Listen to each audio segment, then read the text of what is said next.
বন্ধুরা, আজ শেয়ার করব কাঁচা আলু ও ডিম দিয়ে অসাধারণ একটি নাস্তা রেসিপি। এই সাধারণ কাঁচা আলু দিয়ে যে এত অসাধারণ নাস্তা তৈরি করা যায়, না দেখলে বিশ্বাস করতে পারবেন না। এটা বাচ্চাদের সকাল বিকেল কিংবা স্কুলে টিফিনে দিতে পারেন। দারুণ হেলদি একটি নাস্তা।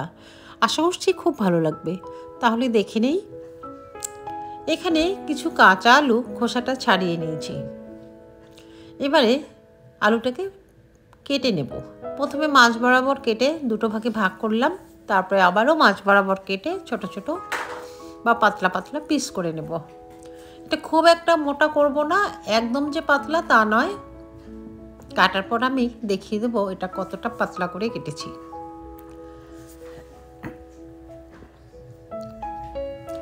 আলুটা আমার কাটা হয়ে গেছে। এবার আলুটাকে লবণ মাখিয়ে নিতে হবে। একটু লবণ দিয়ে দেবো। আর আলুটা দেখিয়ে দিচ্ছি কতটা পাতলা। দেখে হয়তো বুঝতে পেরেছেন কতটা পাতলা করেছি। আলুটাতে লবণ মেখে নিতে হবে স্বাদ মতো, বা আলুর পরিমাণ হিসেবে লবণ দিয়ে দিলাম। এবার দুটো পেঁয়াজ নিয়েছি সঙ্গে, পেঁয়াজ দুটো কেটে নেব পাতলা পাতলা করে।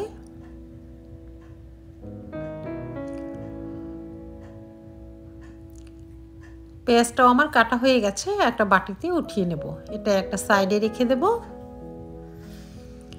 একটা ফ্রাই প্যান বসিয়ে দিয়েছি গ্যাসের ওভেনে। সাদা তেল দিয়েছি, তেলটা একটু বেশি দিয়েছি কারণ আলুটাকে তেলের মধ্যে ভেজে নিতে হবে। আমি একদম স্লো ফ্লেমে 15 মিনিট আলুটাকে ভেজে নেব।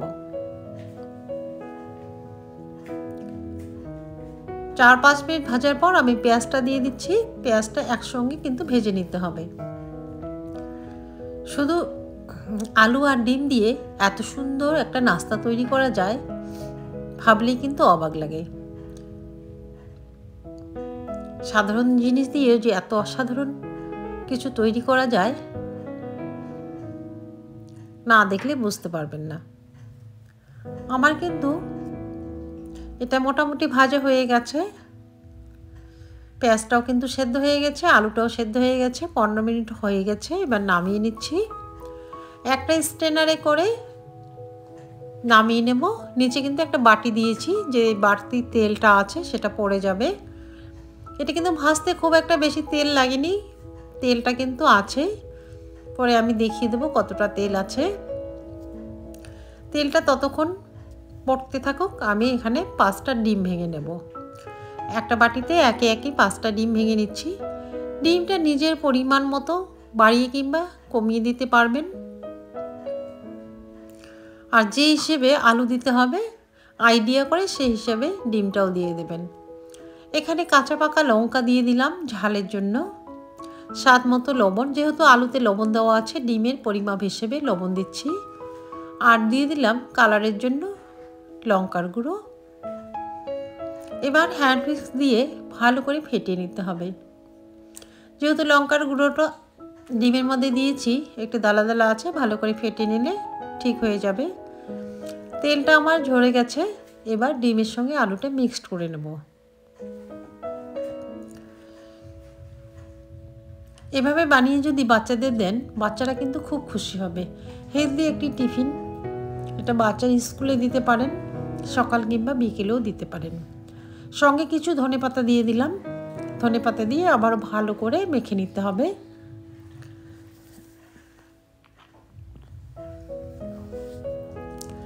এটা আমার মাখা হয়ে গেছে। এবার আরও একটা প্যান বসিয়ে আমি সামান্য সরিষার তেল দিলাম। এই রেসিপিতে আর বেশি তেল দিতে হবে না, যেহেতু আলুটা তেলে ভাজা হয়ে গেছে। সামান্য সরিষার তেল দিয়ে ব্রাশ করে নিলাম। গরম হয়ে গেছে। এবার একদম লোতে রেখে দিলাম গ্যাসের ফ্লেমটা। আলু আর ডিম এখানে ঢেলে দিচ্ছি। ঢেলে একটা স্প্যাচুলা দিয়ে সমান করে নেব, যাতে করে চতুর্পাশটা সমান হয়ে যায়। এটা একদম লো ফ্লেমে দিতে হবে, হাই ফ্লেম করা যাবে না, তাহলে কিন্তু ডিমগুলো একদম ফুলে উঠবে, তাড়াতাড়ি ডিমগুলো সেদ্ধ হয়ে যাবে।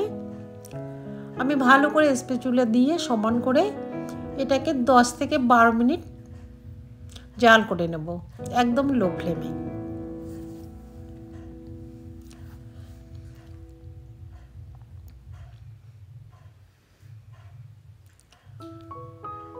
এভাবে কিন্তু স্প্যাচুলা দিয়ে সমান করলে চতুর্ধারটা সমান হবে, দেখতে ভালো লাগবে। এবার স্প্যাচুলা দিয়ে দেখিয়ে দিচ্ছি, এটা কিন্তু হয়ে গেছে একটা সাইড। এবার আমি উল্টিয়ে নেব, একটা প্লেট উপরে দিয়ে উল্টাতে হবে। খুব সাবধানে একটু উল্টিয়ে নেবেন, তাহলে কিন্তু সুন্দর হবে। দেখে বুঝতে পারছেন খুব সুন্দর কিন্তু একটা সাইড হয়ে গেছে, কালারটাও খুব সুন্দর চলে এসেছে। আর একটু তেল দিয়ে দিলাম, এই তেলটা না দিলেও কিন্তু সুন্দর হবে, তবে আমি একটু সামান্য তেল দিয়ে ব্রাশ করে নিলাম। এবার অপর পিসটা হওয়ার জন্য আবারও দিয়ে দিচ্ছি, এটাও একটু ভালো করে দেবেন, তাহলে কিন্তু সাইজটা সুন্দর আসবে। আর এটা অনায়াসে দেওয়া যায়, একবার দেখলে যে কেউ তৈরি করতে পারবে।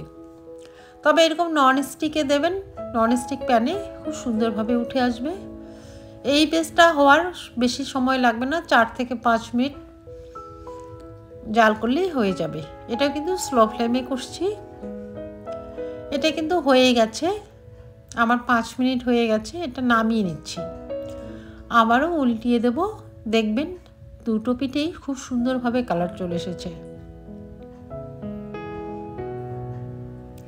দেখুন, দেখতেই পাচ্ছেন কত সুন্দর একটা পিৎজার আকারে তৈরি হলো। এটা কিন্তু একটা বিদেশি অমলেট। এবার কেটে দেখাচ্ছি ভিতরে কতটা সুন্দর, একদম পারফেক্টভাবে হয়ে গেছে। এটা কিন্তু সসের সঙ্গে বা এমনিতেও পরিবেশন করতে পারবেন। কেটে দেখাচ্ছি, আশা করছি ভালো লেগেছে। ভালো লাগলে অবশ্যই একটা লাইক দিয়ে কমেন্ট করে জানাবেন কেমন লেগেছে। আজ এ পর্যন্তই, দেখা হবে অন্য একটা রেসিপিতে। ধন্যবাদ।